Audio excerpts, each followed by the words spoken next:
हिंदुस्तान में पहलगाम अटैक के बाद पाकिस्तान के सेना प्रमुख असीम मुनीर का भाषण सबसे ज्यादा वायरल है। लोग असीम मुनीर को मौलाना मुनीर कहकर पुकार रहे हैं, लेकिन आखिर मुनीर की पूरी कुंडली क्या है? असीम मुनीर लगातार हिंदुओं के खिलाफ बयान देते आ रहे हैं। इसी वजह से पहलगाम अटैक के बाद अब मुनीर पर यह भाषण भारी पड़ने वाला है।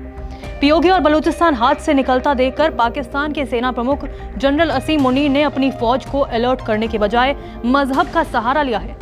सेना की वर्दी में मजहबी भाषण देते हुए असीम मुनीर के वीडियो सोशल मीडिया पर खूब वायरल है।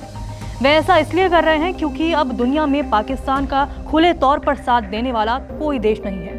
पाकिस्तान की गोद में पलने वाले आतंकियों ने पहलगाम में जिस तरह बेगुनाह लोगों का कत्लेआम किया है, उसके बाद दुनिया भर में पाकिस्तान एक बार फिर बेनकाब हुआ है। 16 अप्रैल 2025 को जनरल मुनीर ने कहा कि हम जीवन के हर मुमकिन पहलू में हिंदुओं से अलग हैं। हमारे धर्म, रिवाज, परंपराएं, सोच और महत्वाकांक्षाएं अलग हैं। इसलिए हमारे पूर्वजों ने पाकिस्तान की नींव रखी। मुनीर को अपनी जमीन खिसकते देख इतना डर सता रहा है कि पाकिस्तानी अवाम से उन्होंने अपने बच्चों को देश के बंटवारे की कहानी सुनाने का आह्वान कर डाला। जनरल मुनीर ने इस कन्वेंशन को संबोधित करते हुए 2 नेशन थ्योरी की बात की। कश्मीर को पाकिस्तान के गले की नस कहा और साथ ही हिंदू और मुसलमानों के बीच फर्क बताते हुए कहा कि दुनिया की कोई भी ताकत कश्मीर को पाकिस्तान से अलग नहीं कर सकती। पाकिस्तान के एक लेखक इश्तियाक अहमद का कहना है कि जंग के लिए मुनीर जिम्मेदार हैं। जिस तरह से जनरल असीम मुनीर ने हिंदू और मुसलमान को अलग बताया है और फिर एक सप्ताह के अंदर ही आतंकियों ने ऐसा हमला कर दिया।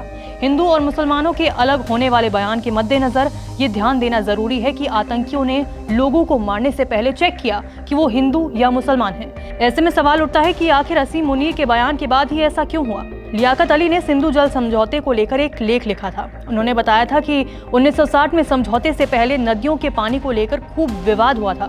प्रोफेसर ने कहा कि जब विभाजन हुआ तो बड़े पैमाने पर तैयार नहरें और नदियां भारत के हिस्से में चली गई। इससे पाकिस्तान की स्थिति खराब थी। भारत के पक्ष में कई ताकतें थी और उसका पॉइंट भी सही माना गया।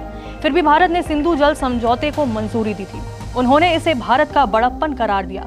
3 से 4 जंगों के बाद भी इस समझौते को किसी ने नहीं छोड़ा था।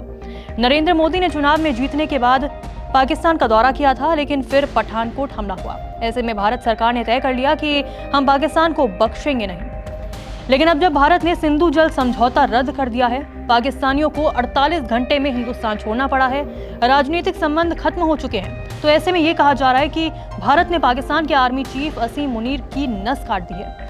अपने इसी भाषण की वजह से अब दुनिया भर में पाकिस्तान बेनकाब हो चुका है और पाकिस्तान के आर्मी चीफ असीम मुनीर को मौलाना मुनीर कहकर पुकारा जा रहा है।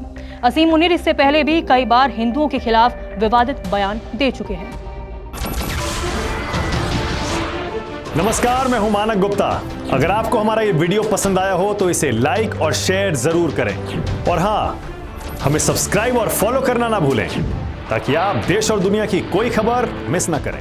तो जुड़े रहिए हमारे साथ और देखते रहिए न्यूज़ 24।